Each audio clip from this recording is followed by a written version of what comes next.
c'est une soirée de 18h à 2h du matin. C'est pour tout le monde, pour les jeunes, les moins jeunes, les personnes âgées. Ce n'est pas une excursion, on ne va pas grimper des montagnes. Tout le monde peut venir y participer.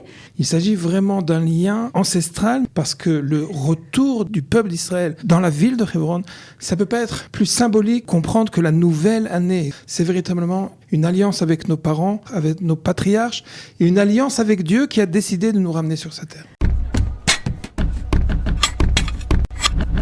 Rav Avraham Dré, bonjour, bienvenue. Laurence Cohen, bonjour. Bonjour. Alors vous êtes là tous les deux parce que vous avez décidé d'organiser une journée particulière consacrée au slichot. Ça fait déjà presque un mois maintenant que les mélodies et la tradition nous accompagnent. Alors, mercredi 21 septembre 2022, ce sera Slichot à Hebron, en votre compagnie. Vous ne serez pas évidemment tout seul, vous appelez tous les francophones d'Israël à vous rejoindre. Exactement. On a pris contact avec les communautés francophones de tout Israël.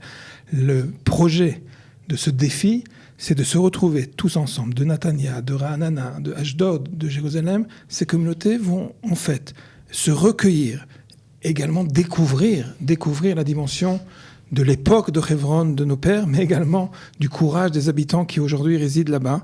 Il s'agit vraiment d'un lien ancestral, mais qui est également, on ne peut pas plus moderne, parce que le retour des Juifs, le retour du peuple d'Israël dans la ville de Hebron, ça ne peut pas être plus symbolique et que de comprendre que la nouvelle année, que l'époque dans laquelle on vit maintenant, c'est véritablement une alliance avec nos parents, une alliance avec nos ancêtres, avec nos patriarches, et une alliance avec Dieu qui a décidé de nous ramener sur sa terre. C'est une tradition établie de longue date, je crois par le Rav Mordechai Eliaou. C'est pour ça que vous avez tenu à organiser à Hebron, parce que vous auriez pu faire ça à Jérusalem ou ailleurs. C'est vrai.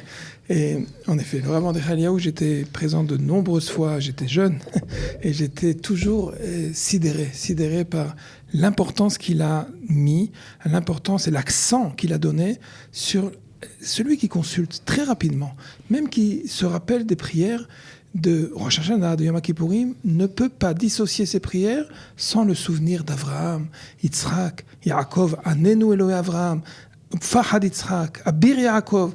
Toutes les slichot et les prières de Rosh Hashanah, des Yamim Noramim, sont reliées au mérite de nos pères. Et c'est pour cela que le Rav Mordechai Eliaou a toujours voulu se présenter à ce rendez-vous-là de Rosh Hashanah, une fois qu'il était déjà, on va dire, en intime relation avec Avraham, Yitzhak et Yaakov, et nos mères également, qui sont également là-bas. Alors, Laurence Cohen, vous êtes la coordinatrice de la journée.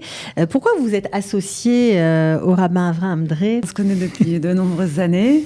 Lui et son extraordinaire épouse sont des gens sublimes. Voilà, déjà, j'invite ceux qui ne connaissent pas le Rav Dré à venir le connaître, parce que c'est une chance. Quand il ouvre sa bouche, c'est du miel qui coule. Et il vous a demandé de l'aider, vous n'avez pas dit non encore. Ouais, c'est ça. En gros, c'est ça. On va être complémentaires tous les deux. Ok, alors on a dit que c'était le mercredi 21 septembre. Est-ce qu'il va y avoir des départs organisés ? Est-ce que c'est payant ? Combien de temps ça va durer ? Est-ce qu'il va y avoir une visite aussi de cet endroit absolument magnifique ? Oui, c'est une soirée de 18h à 2h du matin. C'est pour tout le monde, pour les jeunes, les moins jeunes, les personnes âgées. Ce n'est pas une excursion, on ne va pas grimper des montagnes. Tout le monde peut venir y participer. Femmes, hommes, évidemment. Voilà, c'est mix, Oui, public mix. Donc de toutes les villes, Haïfa, Natania, Ashdod, Tel Aviv, Givat Shmuel, voilà, il y a des cars de partout. Il y aura beaucoup de monde parce que nous déjà, on va ramener beaucoup de monde, plus les gens qui y sont déjà. Mais sinon, c'est très accessible. Même pour les plus jeunes, on nous demande les enfants. Oui, 13, 14 ans, vous pouvez les amener. Sauf que il y a l'école le lendemain, mais ceux qui peuvent y échapper, qu'ils viennent, ils ne seront pas déçus. Il y a un seul tarif, c'est 130 shekels. On a fait en sorte que tout le monde puisse y accéder. Et un repas en option. On m'a dit que le guide Yossi Twitou était de la partie. C'est le guide que tout le monde connaît, je suis persuadé que tous les fidèles et tous ceux qui ont déjà eu, même s'ils n'ont pas eu un lien direct avec lui, ils l'ont entendu à de nombreuses occasions. Donc c'est quoi ? C'est Slichot et visite de la Marat Parfela ? Exactement. Il s'agit de découvrir Hebron, même si le pèlerinage à la Mehara a déjà été effectué. Et pour ceux qui veulent faire partie, à vrai dire, je tiens à insister. Le récit que Yossi va nous transmettre, mais également l'occasion de réciter les slichot, de chanter les slichot, de se préparer. 2 jours après, ce sera les solennités de Rosh Hashanah. Il s'agit vraiment d'une ambiance féerique, je n'ai pas d'autre mot, d'être à la fois relié à notre passé d'il y a 3000 et 4000 ans, mais également être à l'aube de cette nouvelle année, avec des espoirs, avec des prières, avec des attentes, avec des souhaits. C'est précisément ce qu'on veut faire.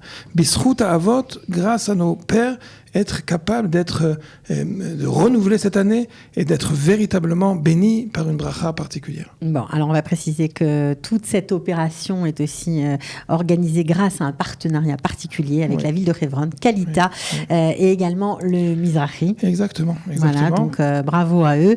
Quelque chose qui vous tient à cœur. Hein. Ah, vraiment. C'est pour moi à la fois un projet personnel, mais un défi de nous retrouver tous ensemble. Je tiens à un point important. Le retour du peuple d'Israël sur sa terre, je ne pense pas qu'il y a d'endroit plus féerique, plus symbolique.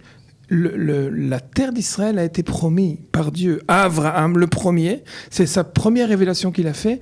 Et jusqu'à aujourd'hui, quand on demande à Kadosh Baruch Hu d'intervenir par le mérite de nos pères, c'est par les mérites de nos pères, de ceux qui résident à Hebron et de la terre d'Israël. On peut pas espérer mieux. Et puis en plus, les fêtes de Tishrei, on sait très bien que c'est exactement les thématiques, le sacrifice d'Yitzhak, etc.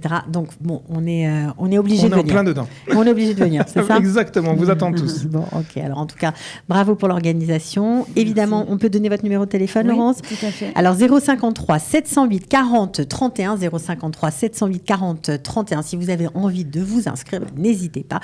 Vous pouvez le faire. En tout cas, bravo à tous les deux. Et puis, j'espère que tout va bien se passer et de très bonnes fêtes. C'est l'occasion Shana Tova. Merci beaucoup.